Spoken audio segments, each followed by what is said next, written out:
రక్షాబంధనమని, ఉపాకర్మ ప్రారంభమయ్యే రోజని అనేకమైనటువంటి విశేషాలు. శ్రావణ పౌర్ణమి వచ్చింది అంటే శ్రావణ పౌర్ణమికి జంఝాల పౌర్ణమి అని పేరు. జంధ్యము అన్న మాటకు అర్థం యజ్ఞోపవీతం. లోకంలో ఎప్పుడైనా ఏదైనా ఒక మంగళప్రదమైనటువంటి వస్తువు ఉందనుకోండి, ఆ వస్తువుకి ఆ శుభప్రదత్వం, ఆ మంగళప్రదత్వం ఎలా వచ్చింది అంటే దానికి ఏదో ఒక కారణం ఉంటుంది. ఆ కారణం చేత అలా మంగళప్రదత్వం వచ్చింది అని చెప్తాం.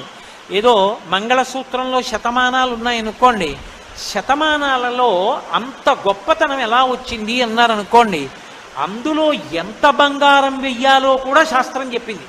ఎంత బంగారం ఉంటే శతమానములు అమ్మవారి యొక్క ఆవాహనతో అంత గొప్పగా ఉంటాయో శాస్త్రం చెప్పింది. కాబట్టి ప్రతిదానికి మంగళప్రదత్వానికి ఓ కారణం ఉంటుంది. యజ్ఞోపవీతం, యజ్ఞోపవీతం అంటే జంధ్యం. జంధ్యం వేసుకుంటాం